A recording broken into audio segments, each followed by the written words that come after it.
កន្លងបងចាំចងជាប់ចិត្ត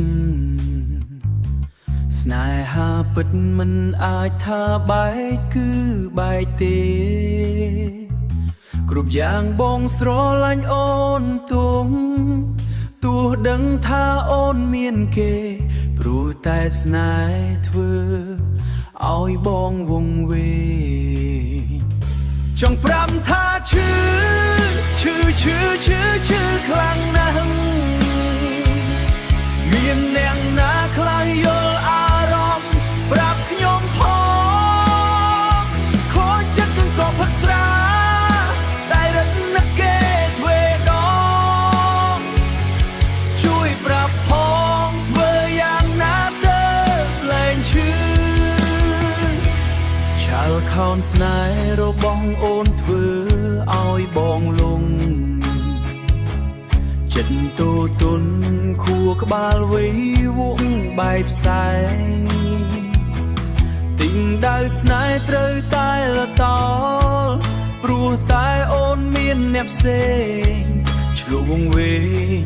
នឹងគេហើយក៏ក្បត់មកចង់ប្រាប់ថាឈឺខ្លាំងណាស់មានអ្នកណាខ្លះយល់អារម្មណ៍ប្រាប់ខ្ញុំផងខូចចិត្តគឺក៏ផឹកស្រាតែរត់ណាស់គេធ្វើដងជួយប្រាប់ផងធ្វើយ៉ាងណាទៅលែងឈឺ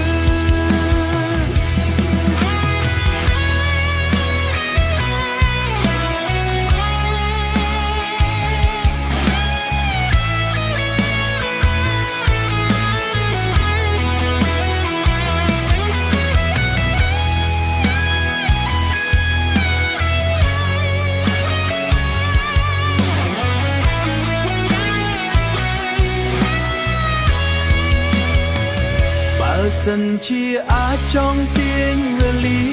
ឲ្យត្រឡប់ហើយក៏បញ្ចប់រឿងកន្លងមិនចង់ដឹងឮ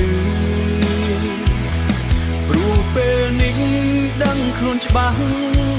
ថាកំពុងមានជំងឺមិនចង់ឈឺមិនចង់បន្ត